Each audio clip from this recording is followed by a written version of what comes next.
Hi everyone, it's Angela here, and I'm just following up from my video yesterday where I was talking about the importance of telling a story. So today I want to tell you one part of my story. That's the thing with people's stories. It may not just be one part, there may be several parts to your story. We may have several different stories. One part to my story that I want to talk about today is something close to my heart, something that happened to us twice, that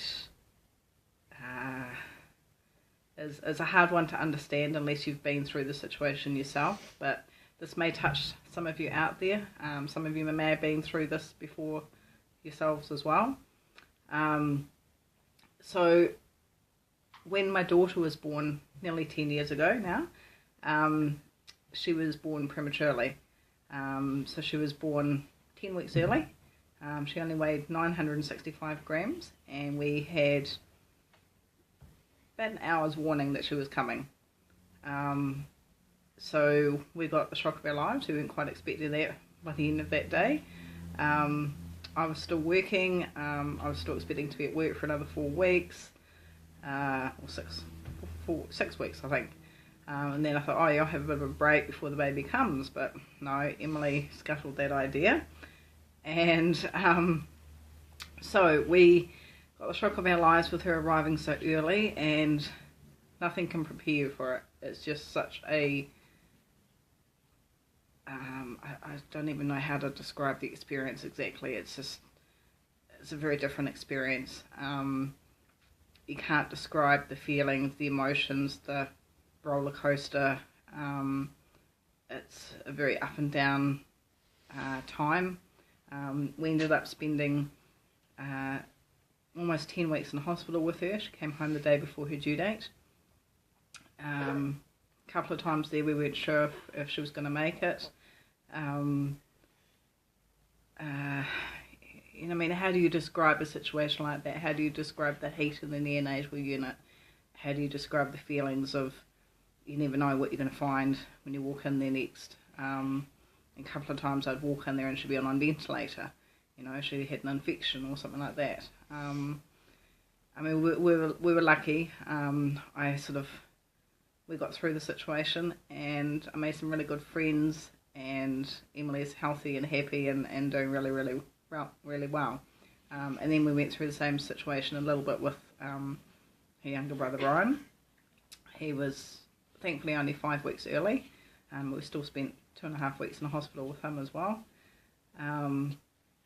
It wasn't quite such a scary time with him, as he was bigger, healthier, stronger, and didn't have quite the same problems that Emily had. So today's World Prematurity Day. It always takes me back to thinking about the kids in the incubators, and it always brings a bit of a tear to my eye, and the emotions, the feelings all come flooding back. It's a very surreal experience. In the comments I'll post a photo of Emily when she was born, and I may have a photo of Ryan that I can post as well.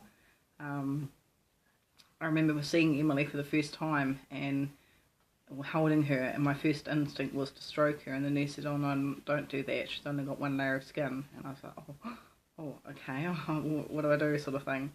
But I gradually learnt to handle her, and I got used to it as much as you can in that situation. And my heart goes out to people that have to go through those sort of things, but I also want to do something with that knowledge when we move down south and set up a support group for other mothers in that sort of situation who are living away from home, or babies, they've had their babies away from home. You need all the support around you that you can get, to know that you're going to get through the situation, and your babies will get through. Sometimes, unfortunately, some babies don't, but majority, there's amazing care for children like this these days. So yeah, that's my part of my story. It's not something I talk about terribly much. I guess I've filed that one away, and is a very important part of our lives, but you know, time moves on, and you sort of almost forget how tiny the kids were now. When I look at them, the big kids almost growing up and doing really great. So that's part of my story. I will follow on with the rest of my story tomorrow. But hopefully this may touch someone out there. That's the power of your story. You never know who you're going to touch, who it may influence, and who may take something from it. So don't underestimate the power of your story. I'll see you on the next video.